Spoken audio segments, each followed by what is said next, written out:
You knew how this one would play. The Colts like to get out in front early, and at home against the Jets, they did just that as their triplets, Manning, Harrison, and James, staked them to a lead that was up to 20-0 in the third quarter. But the Jets preferred to fly in the slipstream. Turnpike Vinny ignited a second-half rally with a TD pass to Dedrick Ward. Then Dedrick did it again, pulling in a bullet on fourth down to keep a Jets drive alive. Curtis Martin's 9-yard touchdown run plus a 2-point conversion cut the Colts' cushion to 8 at 23-15. But for the second straight week, the Jets' comeback crashed on fourth down. The Colts hung on to answer a lot of questions about their team. And speaking of questions, even Jim Mora was confused by this one. What is it about you and the no-huddle that allows this offense to go to another level? I think anytime you go no-huddle, Solomon, it picks the tempo up for everybody, for the offensive linemen, for the receivers. Last week against Chicago, we came out a little sluggish, so we wanted to pick the tempo up a little bit. We just played better and sort of caught the Jets off guard with some early scores. And, of course, they came back in the second half like they always do, but we scored enough to win. Now, despite the dominance, were you concerned at all that you weren't quite able to put this team away as you guys went into the fourth quarter, giving them a second chance? Absolutely. Anytime you get down in the red zone as many times as we did, we had the turnover down there, which was unfortunate. Next time we play these guys, we'll have to score touchdowns down there because Vinny and these guys, they're capable of coming back in the second half. They almost did it, but our defense came up big. You guys play them again in 3 weeks in New York, so I guess they won't go away, huh? That's right. You know, you shake hands with these guys, and you tell them you'll see them in a few weeks. And there's a lot of respect between the two teams, but we'll see them on December 5th in New York. That'll be a whole new ball game. For Vinny and the Jets, their triplets, Testaverde, Martin, and Krebet, actually outgained the Colts triplets, but 2 picks of Vinny were the difference.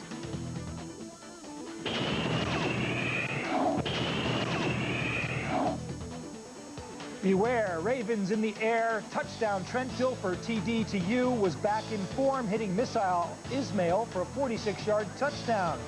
Baltimore up 14-0 over Tennessee as Jamal Lewis takes it in. Once they start scoring, they can't stop. Steve Air McNair hits Derek Mason to put the Titans on the board. Then McNair goes upstairs to Chris Sanders. Sanders comes down with a 36-yard gain to set up another score. And the score came on a pass to fullback Lorenzo Neal. Tennessee trailed 17-14 at the half.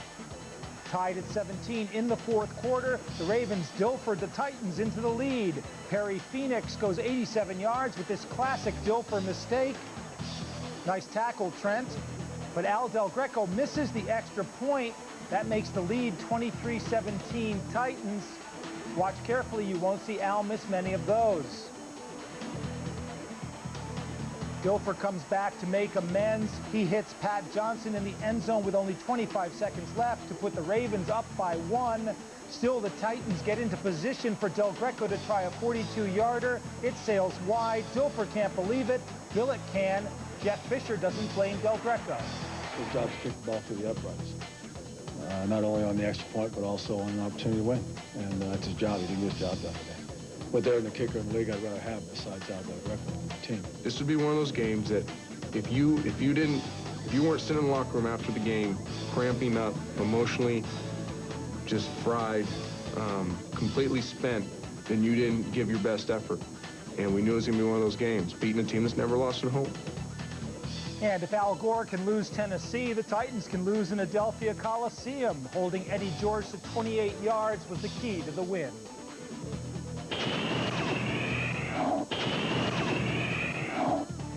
In Tampa, Sean King knew he has to look for Keyshawn Johnson, and that pass had them up 7-0 over the Packers. King's second touchdown pass was a beauty, 19 yards to Riddell Anthony. When will cornerbacks start looking back at the ball? With Brett Favre out injured, Matt Hasselbeck was in at quarterback for the Pack. He passed them into the lead with a 27-yard TD to Bubba Franks on a fake field goal. Green Bay up 15-14. Martin Grammatica's 54-yard field goal put Tampa back on top. Then a Hasselbeck scramble, pass to Amon Green, but Green fumbles. Recovered by Chidi Ahanatu, and that set up Grammatica again. Grammatica was Automatica from 51 yards out this time. Tampa win 20-15, and boy, is Grammatica easy to lift up. His 2 field goals overshadowed 3 by Ryan Longwell. Longwell is now officially the most accurate kicker in NFL history.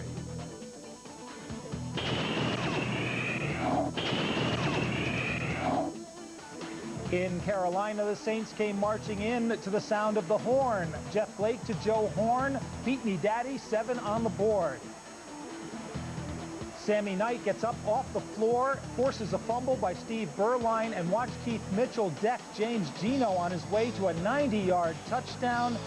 And you never knew that Norman Hand had cruise control on his motor. Watch Big Norman go.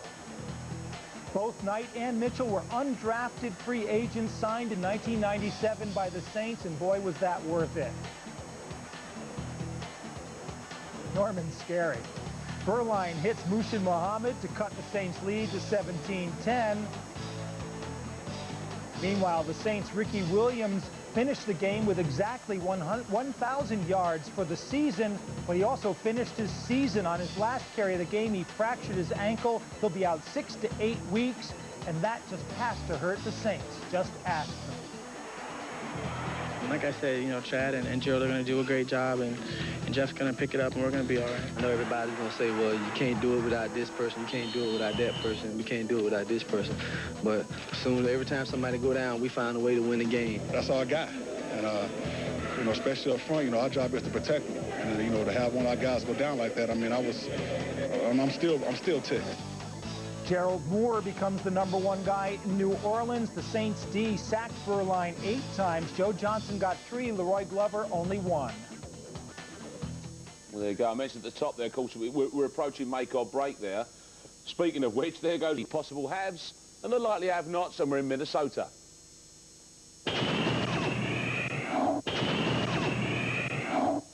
In the Metrodome, the Vikings struck early on a 33-yard screen pass to Robert Smith to take a 7-0 lead over the Arizona Cardinals.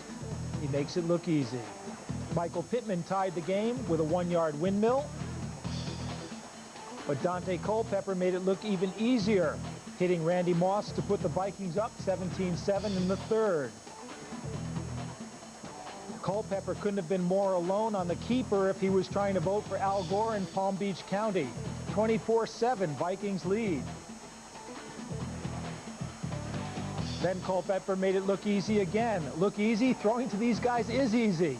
31-7 Vikings up. Then Marte Jenkins became the first Cardinal in 21 years to return a kickoff for a touchdown. While Arizona needs to bring Eric Metcalf and Mel Gray out of retirement, and maybe they'll win a game. Meanwhile, Robert Smith wasn't satisfied with the performance. Anytime you play in the conference, anytime you play at home, you want to go out and show, you know, what you have as a team. And I think that we were close today, but I think we left a lot out there. Obviously, the win's the most important thing, but down the road here, as you get closer and closer to playoff time, it's more important to be playing your best football, not just win ball games. The only thing that's big to me is us winning, no matter who the person is that gets the game ball. I just want to win and hopefully try to win us the championship. They have to have 4 game balls. Forget triplets. Let's talk quadruplets. Culpepper, Carter, not enough game balls to go around.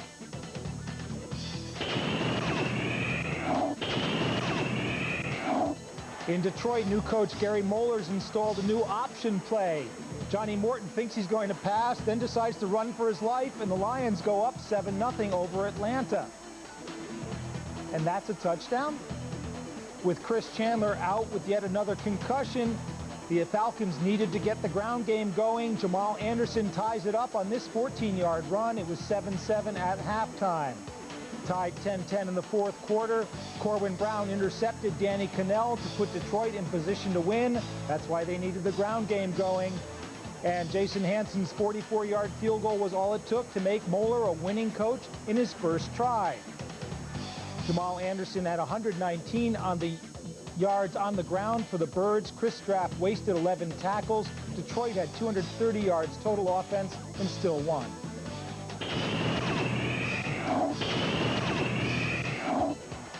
At Three Rivers Stadium, Bobby Taylor intercepted Cordell Stewart to set up a David Akers field goal and give the Eagles a 3-0 lead over the Steelers.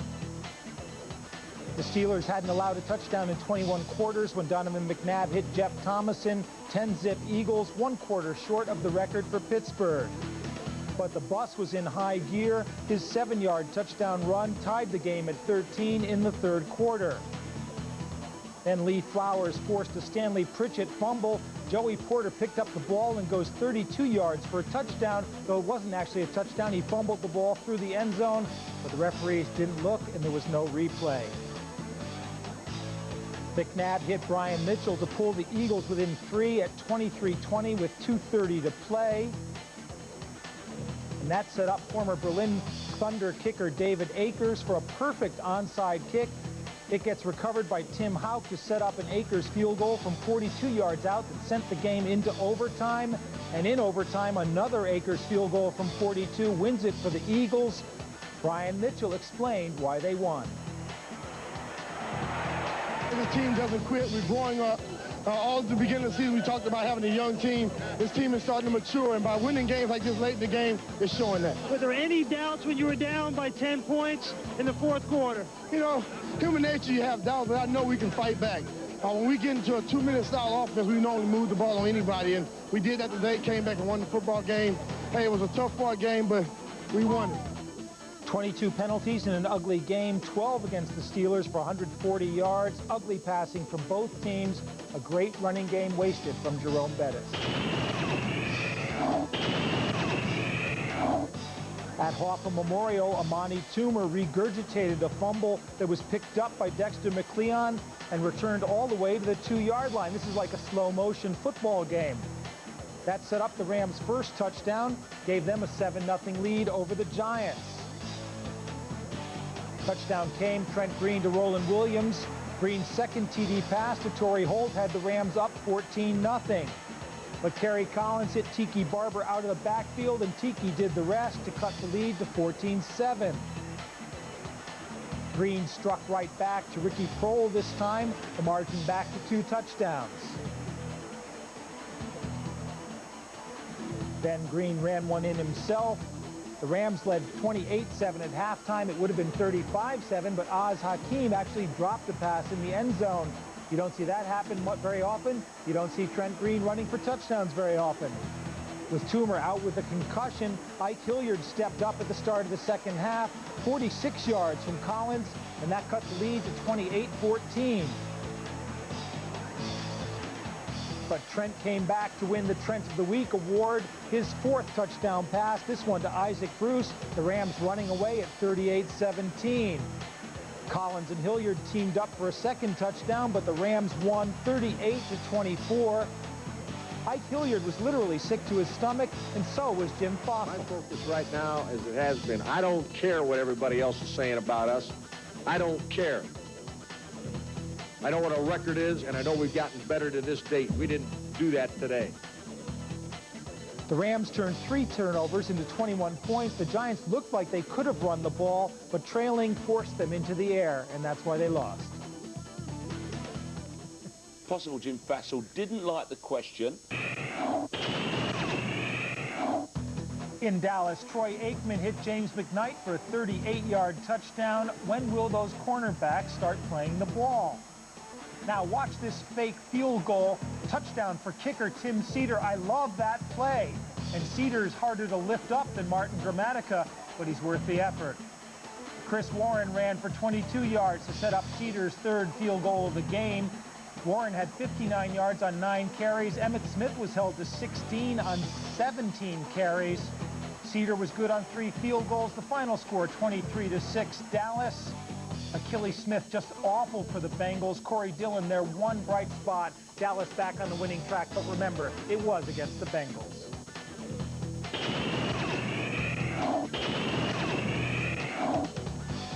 In Cleveland, Darius Holland picked off a Drew Bledsoe pass to put the Browns in position to break a 3-3 tie with the Patriots, which they did as rookie Aaron Shea shook off a Lawyer Malloy tackle on a 9-yard touchdown pass from Doug Peterson. 10-3 Browns. TD pass from Doug Peterson. How weird does that sound? Rookie Dennis Northcutt returned a New England punt 36 yards to set up another Browns score. The score came from the boot of Phil Dawson, the 3rd of his 4 field goals on the day, and the Browns were up 16-3. Now Stalin Collinette forces the second of 3 Drew Bledsoe fumbles. It was recovered by Marcus Spriggs. That led to Dawson's 4th field goal of the game. Bledsoe hit Rod Rutledge for a late touchdown, but Cleveland held on to win 19-11 and spoil Bill Belichick's return to the town where he once coached the Browns to losing records. The Browns get their first win without Tim Couch. Rookie Travis Prentice had a good day rushing.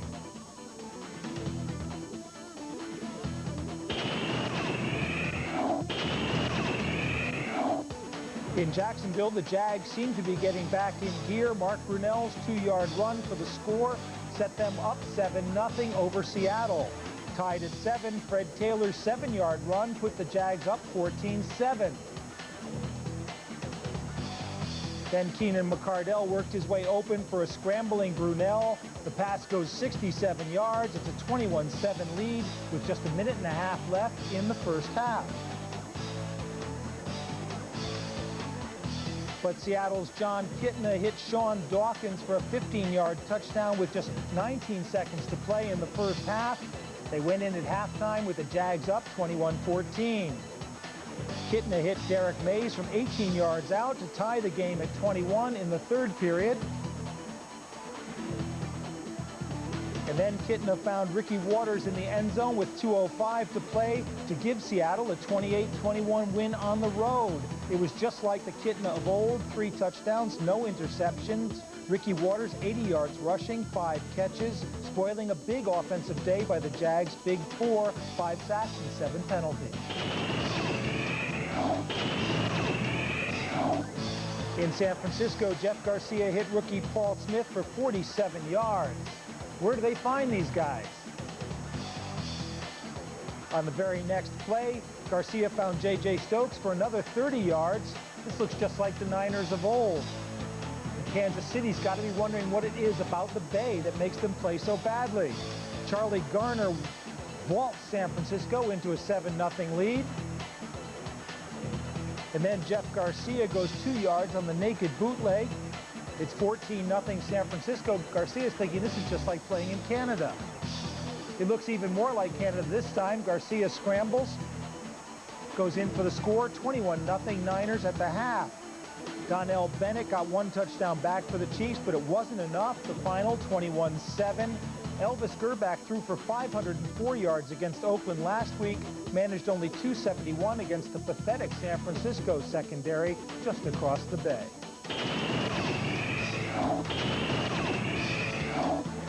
In San Diego, Miami opened the game with a 61-yard pass from Jay Fiedler to Aronde Gadsden, catching the Chargers by surprise, and that ain't hard. Lamar Smith ran it in from 2 yards out. Miami led 7-0.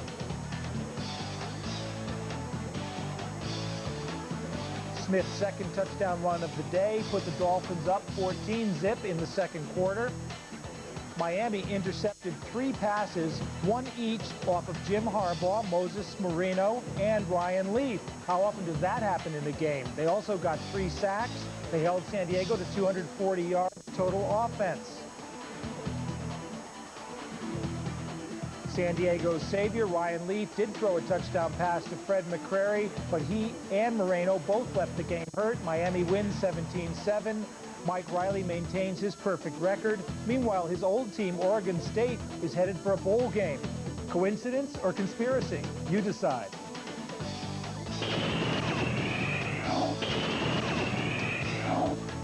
In Buffalo, it's a quarterback controversy. Doug Flutie's only the starter till Rob Johnson returns. Flutie's 24-yard pass to Jeremy McDaniel set up the first of 2 Steve Christie field goals. Ahead 6-3, Flutie's touchdown on the keeper had the Bills up 13-3. Now watch this next play closely. Sam Rogers forces a Shane Matthews fumble. Keith Newman's going to pick it off. Newman's off to the races. But Eddie Kennison catches up with him, makes the tackle, forces another fumble. And Darryl Porter picks it up, goes 24 yards for the score. Final, Bills 20, Bears 3. The Bears lose quarterback Jim Miller for the rest of the season with a torn Achilles. Flutie's got a 3-1 record as a starter, but Wade Phillips says Rob Johnson's going to be back starting next week. Yeah, that's what Wade Phillips says. Doug Fluke. NFC in the East now, the Giants have a half-game lead over Philadelphia. Washington at 6-4. They had the bye. In the Central, Minnesota 2 games up on Detroit and Tampa Bay, but the Bucs are on a 3-game winning streak. And out west, St. Louis 8-2. New Orleans on a 6-game winning streak, 7-3, but without Ricky Williams for the rest of the regular season. AFC East, Miami 1 game up on Indianapolis, Buffalo and the Jets behind them, but Buffalo's on a 3-game winning streak and the Jets are on a 3-game losing streak. Kiss New England goodbye. In the Central, Tennessee 2 games up on Baltimore, Pittsburgh at 5-5. It's really make or break time for them. Jacksonville, one of the disappointing stories of the league this year. Cleveland and Cincinnati battling for that high draft pick. And, of course, to get that first pick, they're going to have to catch San Diego, who are falling like a stone. Oakland and Denver, our game tomorrow night. Kansas City 5-5, like Pittsburgh, at a turnaround point in their season. Seattle, like Jacksonville, division champions last year, also Rams this year. Yes, indeed, as Mike makes the point there, that was only a temporary sign there.